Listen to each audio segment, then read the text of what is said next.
Los Anunnaki son una clase de dioses dentro del antiguo panteón mesopotámico.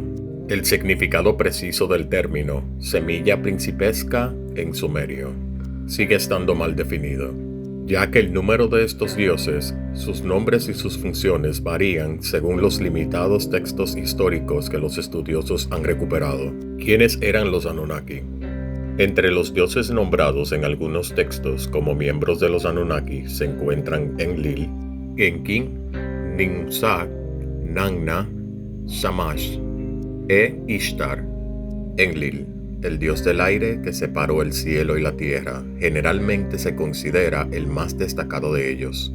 Los antiguos histitas y uritas, cuyas mitologías se refieren a un conjunto de antiguos dioses desterrados al inframundo por una nueva generación, finalmente identificaron a los antiguos dioses como los Anunnaki.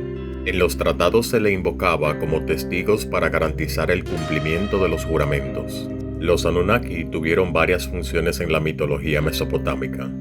El mito sumerio Enki y el orden mundial sugiere que una de sus principales funciones en la mitología temprana era decidir el destino de los seres humanos. Inicialmente se les asoció con los cielos, pero con el tiempo, tanto los textos literarios como los administrativos reflejaron un papel cada vez mayor de los Anunnaki en los asuntos terrenales.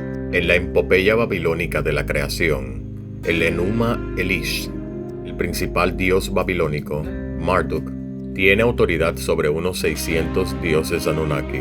Él ordena que 300 de estos dioses residan en los cielos y 300 que residan en la tierra. Sin embargo, otros textos parecen situar a los Anunnaki como dioses del inframundo. Este es el caso de la epopeya del Gilgamesh, en la que se describe a los Anunnaki como jueces de los muertos. La idea se repite en el mito sumerio, el descenso de Inanna al inframundo, en el que la diosa Inanna cruza al reino de los muertos, buscando como crear el mundo o dar vida a los humanos.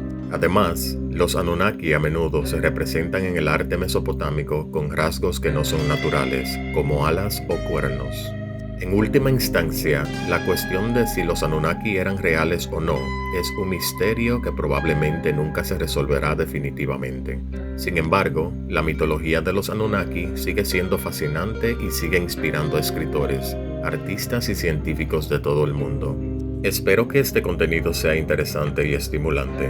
Seguiremos dándoles más información y relatos importantes en otros videos. Hasta luego.